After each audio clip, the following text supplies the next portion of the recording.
Bien, bonjour. Vous savez que c'est la dernière séance avant les vacances. Voilà. Les vacances, c'est bien, je crois que c'est une bonne chose. On a eu bonne activité dans cette première partie de l'année et c'est pas trop mal de se reposer un petit peu, d'autant qu'en septembre, il y aura beaucoup de choses et une belle reprise. Alors aujourd'hui, nous avons des communications libres. Mais avant, j'aimerais que notre secrétaire annuel, Philippe Massin, nous lise le procès-verbal de la séance précédente.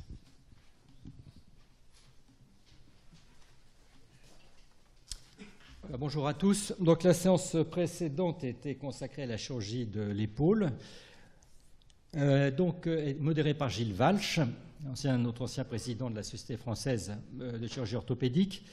Alors, la première communication concernait un des symposiums de la Société française d'arthroscopie, comparaison du latarjet sous arthroscopie versus ciel ouvert, par Laurent Lafosse et Gilles Walch, qui nous ont montré les résultats de cette technique sous arthroscopie qui a une courbe d'apprentissage quand même assez importante, surtout entre leurs mains qui ne sont pas les moindres, et qui aboutissent finalement, après cette période d'apprentissage, au même résultat, avec quand même 3% de récidive, mais c'est la même chose que la technique à ciel ouvert, mais il y a moins d'infections. Ensuite, résultat de la réparation des ruptures de la coiffe des rotateurs revue après 10 ans, place de l'arthroscopie, par Jean-François Kempf de Strasbourg, Philippe Collin de Saint-Grégoire. Et effectivement, c'est devenu une technique courante de réparation sous arthroscopie qui donne les mêmes résultats que la chirurgie à foyer ouvert avec les mêmes limites, c'est-à-dire que ça marche assez bien dans les ruptures isolées du supraspinatus non rétractées. Et bien entendu, il y a les limites dès que les ruptures sont plus étendues, commentées par Luc Favard avec des questions de Patrick Boyer, Philippe Montupet et Jacques Caton. Ensuite, une communication de Patrick Boyer, que je connais bien, Bichat à Paris. La biologie appliquée à la réparation arthroscopique des ruptures de coiffe, qui montre l'intérêt des cols de fibrine, voire des cellules souches, parce qu'on voit bien qu'il y a une nécessité d'accélérer cette cicatrisation dans les cas un peu difficiles, parce qu'il y a un taux de rupture important. Commentateur Laurent Lafosse, Annecy, question Gilles Walch, Jacques Caton, Claude Vielpeau et Henri Judet. Ensuite, quatrième communication, les résultats à long terme de la prothèse inversée de Grammont, Luc Favard, Jean Berrouet de Tours, qui ont montré des résultats, des bons résultats en termes de survie à 10 ans. Mais c'est une technique qui donne des résultats fonctionnels intéressants, comme vous le savez, et qui est réservée, qui est la technique vraiment idéale dans ces ruptures étendues non réparables de la coiffe des rotateurs, et réservée quand même à une tranche d'âge compte tenu de l'incertitude au-delà de 10 ans et des difficultés de reprise. Commentateur Gilles Walch, question Jacques Caton, Bertrand Boyer, Jean-François Kempf, Laurent Lafosse, Claude Vielpeau et Henri Judet. Et dernière communication, l'utilisation des guides patients spécifiques optimise la pose des prothèses totales anatomiques d'épaule par Marc-Olivier Gauchy, Jean Chaoui, Pascal Boileau, Gilles Walch de Nice et de Lyon. Technique issue des prothèses de genoux et qui semble améliorer la reproductibilité, la précision de la pose des prothèses d'épaule et qui a un intérêt également pédagogique. Commentateur Gilles Walch, Lyon, question de Gilles Walch et de Gérard Morvan. Merci à Philippe Massin. Il nous faut maintenant adopter ce procès-verbal. Qui est contre? Qui a des remarques à faire?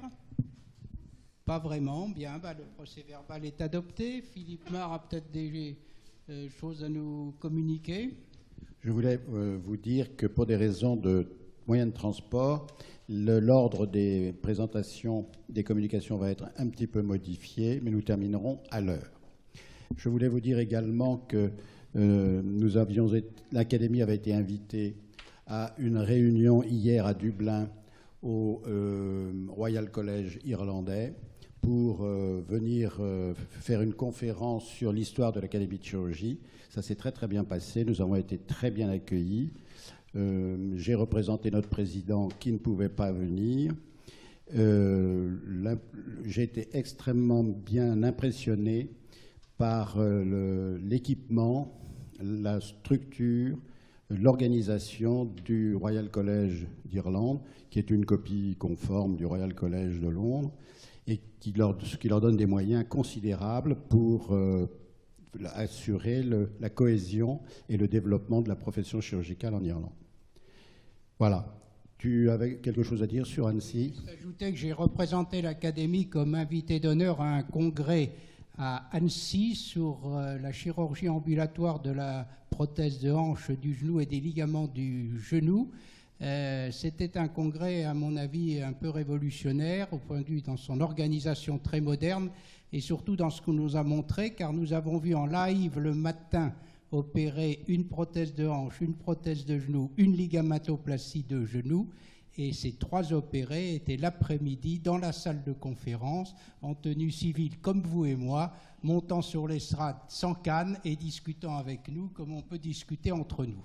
J'avoue que c'est quand même quelque chose de fantastique pour moi, orthopédiste, quand j'ai connu l'évolution des prothèses entre les 21 jours d'hospitalisation que j'ai connus à mon origine et les personnes qui, le soir de l'opération, discutent avec vous comme si de rien n'était. Voilà, donc l'Académie a été représentée à cette occasion. Ils nous ont beaucoup remerciés d'avoir été présents pour cet événement, à mon avis, fondamental.